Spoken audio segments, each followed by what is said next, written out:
días, estamos aquí otra vez con la palabra de Dios que vive y permanece para siempre en Reavivados por su palabra. Esta mañana nos toca revisar el libro de Hechos y la historia continúa después de la muerte de Esteban y la aprobación de Saulo, que ya luego vamos a entender quién es este Saulo, que es tan interesante conocerlo.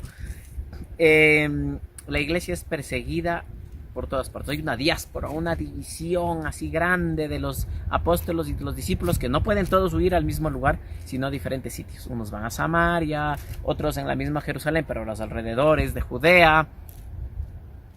Y entonces al ir a Samaria hay una gran alegría de parte de muchos samaritanos, que son semillas que el mismo Señor Jesús sembró. Esto es interesante entender porque todo está conectado. El mismo Señor Jesús había predicado en Samaria y cuando los discípulos luego volvieron, había mucha alegría y ellos recibían el Espíritu Santo. Y esto fue algo sorprendente para los demás, porque ellos debemos entender que en la cultura de los judíos ellos pensaban que como pueblo elegido solo ellos podrían entender este mensaje del Mesías y el recibimiento del Espíritu. Pero cuando los samaritanos comenzaron a creer, esto fue maravilloso.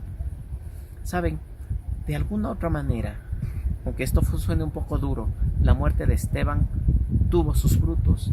Tenía que haber esta utilidad de que el Espíritu los dispersara por otros lugares y al mundo para que este mensaje fuera conocido.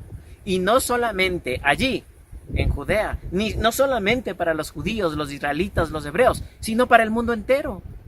Aunque los discípulos de inicio no entendían cómo esta obra se iba a llevar a cabo, esto era parte de su cumplimiento. Tenían que haber empezado en Judea, pero luego en Samaria.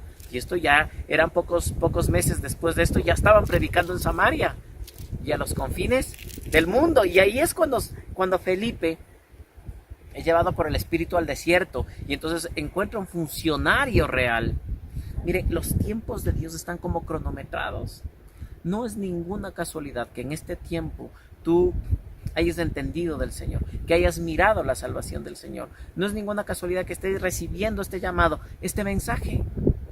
Y para ese hombre que era un eunuco, que era el que se encargaba de las finanzas reales de ahí en Etiopía, es decir, este iba a otro reino, ni siquiera era samaritano, no era judío, pero el Espíritu le movió a Felipe a que él pudiera avanzar hacia este hombre, ¿no? Y él estaba leyendo las escrituras, ¿no? Y entonces dice que Felipe se acercó al carro y dice el verso 30, Felipe se acercó deprisa al carro y al oír que el hombre leía el profeta Isaías le preguntó, ¿acaso usted entiende lo que está leyendo? Y el verso 31 dice, ¿cómo voy a entenderlo?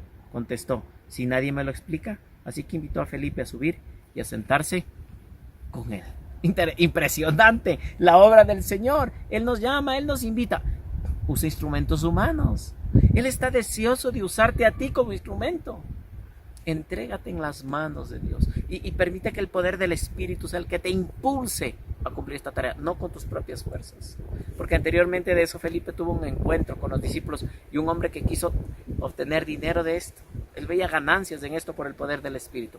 Esto no es un asunto humano. Esto es un asunto divino que proviene de Dios porque la obra es de Él. Y debes entregarte para que Él te use a otro que necesita que le expliquen. Y el Señor te puede dar y te capacita con esa sabiduría que no proviene de ti, que es gloria a su nombre, que Él nos da a nosotros para poder explicar a otros. ¿Quieres orar por eso? Al final, la historia del etíope es linda. Él se bautiza y él empieza una nueva vida después del bautismo. Vamos a orar, a rogar a Dios que nos use como sus instrumentos esta mañana. Querido Dios, queremos ir a entenderte, oh Dios, más en tu palabra, que nos explica, que nos insta, oh Dios, a ser instrumentos tuyos. Quizás nos vemos frágiles, indefensos, inútiles, Señor, en muchas ocasiones.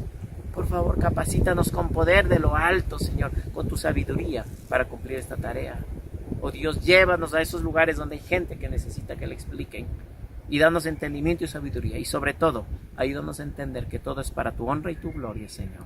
Acompáñanos este día de actividades en el nombre bendito de Jesús. Amén. Un excelente día.